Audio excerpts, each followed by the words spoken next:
जीवन में कहीं समस्या खड़ी हो जाए कि बहुत विकट समस्या है और कोई हल ना मिल रहा हो जाता है जीवन में कोई घड़ी ऐसी आके खड़ी हो जाती है जहां पर हमको सोचने के लिए भी समय नहीं। तब शिव महापुराण की इस पवित्र कथा में आप लोगों से कहना चाहें, फोन पे पर 10 रुपए मिले। दसवीं श्राद्ध पक्ष में महाराज पीपल के पेड़ के नीचे मात्र काली तिल्ली का पानी ही डाल देने से पितृदोष का निवारण हो जाता है। किसी लड़के की लड़की की विवाह शादी नहीं हो रहा हो, मंगल विवाह नहीं हो रहा हो, पानी के लोटे में थोड़ा सा काला तिल डालकर श्राद्ध पक्ष में पीपल के पेड़ के नीचे चढ़वा दीजिए महाराज। पितरों की शांति होती है, घर में मंगल कार्य होता है, मंगल कार्य हो जाता है, पितृदोष का निवारण होता है। बहुत रोग गिर गया, ऐसा लग रहा है कि बहुत बड़ी बीमारी शरीर में आ गई है, वो मिट नहीं रही, बीमारी बहुत बड़ी है, नहीं जा रही। सरसों का फूल भगवान शंकर को चढ़ाना प्रारंभ कर दो। सरसों तो आप अपने घर के अंदर भी बो सकते हो, उसमें पीला फूल ही जाता है, शिव जी को चढ़ाना चालू कर दो, बीमारी समाप्त होना प्रारंभ। पर श्राद्ध पक्ष में ये क्यों कहा जाता है कि पूड़ी के ऊपर पूड़ी रख दे, उसमें मीठा रख दे, खीर शक्कर रख दे, गाय को दिया, कुत्ते को दिया, कागा को दिया, 2 पूड़ी का प्रमाण कहां से आया? 2 भाग रोटी के टुकड़े का प्रमाण कहां से आया? श्राद्ध पक्ष में ही ऐसा क्यों किया जाता है? बाकी के समय पर तो कोई ऐसा 2 पूड़ी का प्रमाण ही नहीं। श्राद्ध पक्ष में, पितृ पक्ष में किया जाता है, पितृ पक्ष में। और एक बात और अच्छे से ध्यान रखिएगा, लगे ऐसा कि घर में शांति नहीं है, सुख लक्ष्मी तो है, परिवार भी छोटा है पर शांति नहीं, जब देखो जब किसी ना किसी का मुंह चलता रहे, क्रोध में बोलते रहे, शब्दों के तीर चलते रहे, शांति नहीं है, प्रयास करिए।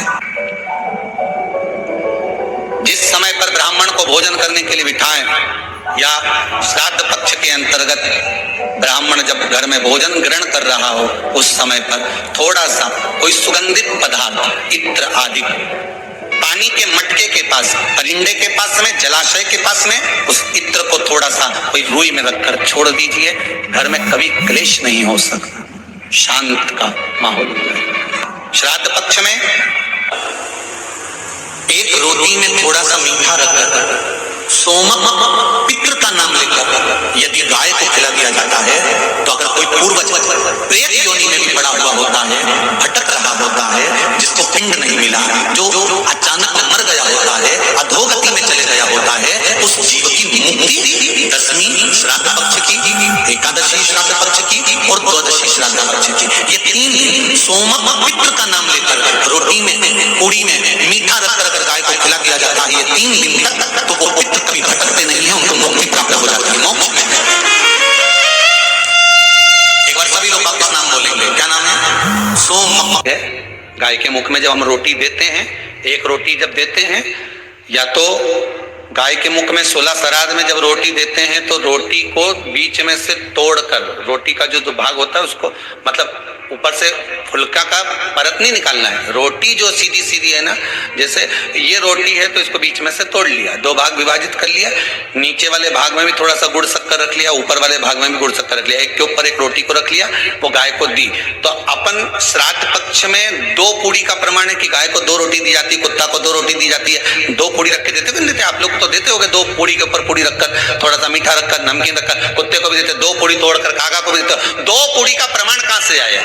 2 भाग रोटी के टुकड़े का प्रमाण कहां से आया? श्राद्ध पक्ष में ही ऐसा क्यों किया जाता है? बाकी के समय पर तो कोई ऐसा 2 पूड़ी का प्रमाण ही नहीं। पर श्राद्ध पक्ष में ये क्यों कहा जाता है कि पूड़ी के ऊपर पूड़ी रख दे, उसमें मीठा रख दे, खीर शक्कर रख दे, गाय को दिया, कुत्ते को दिया, कागा को दिया, ऐसे क्यों कहा जाता है? उसका कारण क्या होता है? उसका केवल एक कारण है, जो नारी ने भोजन का निर्माण करा है, जो घर की बहू भोजन बनाई है, जो घर की बेटी ने भोजन बनाया है, घर की माता ने भोजन बनाया है।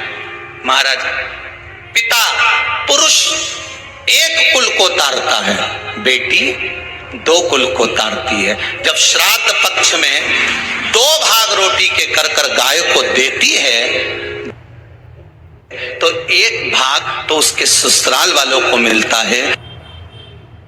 जब गया जी का पिंड होता है तो नाना नानी सबका स्मरण कराया जाता है। अब लोगों को मालूम तो है नहीं कि 2 पूड़ी क्यों रखते हैं, उसका कारण वर्णित है शास्त्रों, दोनों पक्ष ताकने के लिए, दोनों पक्ष का स्मरण कराने के लिए। महाराज बिंदु प्रेत योनि में पड़ा, चंचुला देवी उनके मोक्ष का प्रयोजन कर रही है, प्रयास कर रही है।